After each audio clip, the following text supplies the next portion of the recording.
இலங்கையில புதிய வாகனங்கள் வாங்குற பிளான் உங்களுக்கு இருக்குன்னு சொன்னா, இப்பவே அந்த பிளான ஒரு 3 மாசத்துக்கு பின்னுக்கு தள்ளி போடுங்க. ஏன்னு தெரிஞ்சுக்கணுமா? இந்த வீடியோ வந்து ஃபுல்லா பாருங்க. இலங்கையில வாகன விலைகள் மீண்டும் உயரப் போகின்றதா? அரசாங்கம் திடீரென 50% சர்சார்ஜை வந்து அறிவித்து இருக்கின்றது. உண்மையிலே வந்து வாகனங்கள் 50% விலை உயரப் போகிறதானா? அல்லது சமூக வலைத்தளங்களில் பரப்பப்படுகின்ற ஒரு வதந்தியா இது என்று சொல்லித்தான் இன்னைக்கு இந்த வீடியோ வந்து நாங்க டீட்டெயிலா பார்க்க போறோம். ரைட். என்ன விஷயம்னு சொன்னா, இலங்கையில நிதி அமைச்சகம் இன்று முதல் அமுலுக்கு வரும் வகையில இறக்குமதி செய்யப்படுகின்ற குறிப்பிட்ட வாகனங்களுக்கு கஸ்டம்ஸ் இம்போர்ட் டியூட்டி மீது தற்காலிகமாக 50% சர்சார்ஜை வந்து அறிவித்திருக்கிறாங்க. இந்த சர்சார்ஜ் சொன்னா என்னன்னு சொன்னா, ஏற்கனவே இருக்கிற ஒரு கட்டணத்தை விட்டு அதுக்கு மேலதிகமாக அறவிடப்படுகின்ற ஒரு கட்டணம் தான் இந்த சர்சார்ஜ். இலகுவா சொல்லணும்னு சொன்னா, இப்போ வந்து நாங்க 100% வரி கட்டுறோம்னு சொன்னா, 100 ரூபாய் கட்டுறோம்னு சொன்னா வரியாக, அதுக்கு 50% சர்சார்ஜ் அறவிடப்படுமாக இருந்தால் அந்த 100ஓட சேர்த்து இன்னொரு 50 ரூபாய் மேலதிகமாக கட்டுவோம் அப்படின்னு சொன்னா 150 ரூபாய் கட்டுவோம். இதுதான் வந்து சர்சார்ஜ் சொல்லப்படுகின்ற கட்டணமாகும். சரி, இந்த விஷயத்தை வந்து பார்த்தோம்னு சொன்னா அரசாங்கம் வந்து கெசட் மூலமா வந்து அறிவிச்சிருக்கிறாங்க. இந்த புதிய வரி புதுசாக அறிமுகப்படுத்திருக்கிற இந்த 50% சர்சார்ஜை பார்த்தோம்னு சொன்னா 3 மாதங்களுக்கு மட்டுமே அமலில் இருக்கும் என்று சொல்லி அரசாங்கம் அறிவிச்சிருக்கிறாங்க. இந்த புதிய சர்சார்ஜ் 50% அறிவிச்சிருக்காங்க. இந்த புதிய சர்சார்ஜ் வந்து எல்லா வாகனங்களுக்கும் பொருந்துமான்னு சொல்லி பார்த்தோம்னு சொன்னா இல்ல, அது வந்து ஒரு குறிப்பிட்ட வகை வாகனங்களுக்கு மட்டும்தான் பொருந்தும். அது என்ன வாகனங்கள்னு சொன்னா, கார்கள், வேன்கள், 10 பேருக்கு மேல் பயணம் செய்யும் வாகனங்கள், racing cars, ambulance, prison vans, hearse வாகனம், இந்த வகை வாகனங்களுக்கு மட்டுமே வந்து இதுல வந்து நாம் பெரும்பாலும் நாங்க பாவிக்கிற வாகனங்களை வந்து பெரும்பாலும் நான் சொல்லிட்டு நினைக்கிறேன். இந்த வகை வாகனங்களுக்கு மட்டும் இந்த 50% சர்சார்ஜ் வந்து இந்த 3 மாதங்களுக்கு, இனி வருகின்ற 3 மாதங்களுக்கு அறவிடப்படும் சொல்லி அரசாங்கம் வந்து சொல்லியிருக்காங்க. மேலும் பார்த்தோம்னு சொன்னா பெட்ரோல், டீசல், ஹைபிரிட், எலக்ட்ரிக் இந்த இன்ஜின்கள் இருக்கிற வாகனங்களும் வந்து இதுல வந்து சேர்க்கப்பட்டிருக்கின்றது.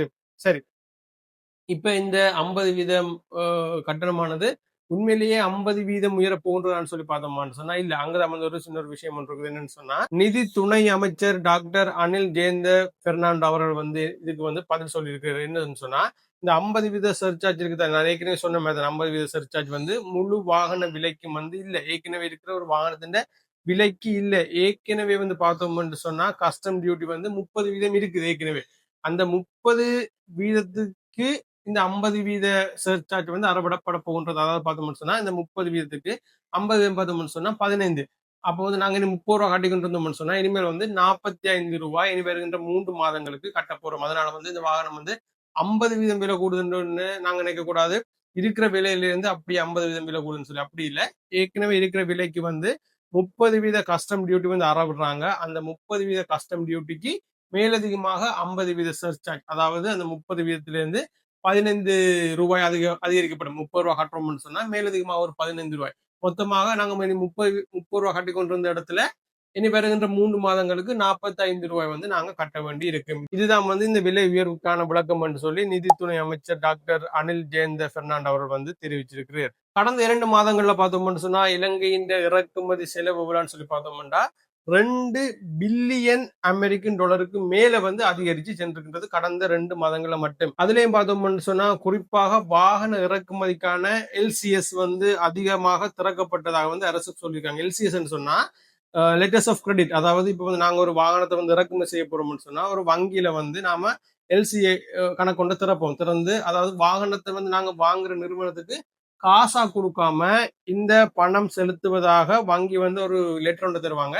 இந்த பணம் வந்து செலுத்துவதாக உறுதி அளிக்கிறோம்னு சொல்லி வங்கி வந்து ஒரு லெட்டர் ஒன்று தருவாங்க. அதான் வந்து லெட்டர்ஸ் ஆஃப் கிரெடிட். அந்த எல்சிஎஸ் வேண்டி நாங்க வந்து இந்த வாகனம் வாங்குற நிறுவனத்துக்கு கொடுத்துட்டு வாகனத்தை வந்து வேண்டுவோம். அதாவது நாங்க காசா கொடுக்காம அந்த கடிதத்தை கொடுத்துட்டு வாகனத்தை வந்து வேண்டுவோம். அந்த நிறுவனம் என்ன செய்வாங்கன்னா அந்த கடிதத்தை கொண்டு போய் வங்கிட்ட கொடுத்து காசை வந்து வேண்டிக் கொள்வாங்க.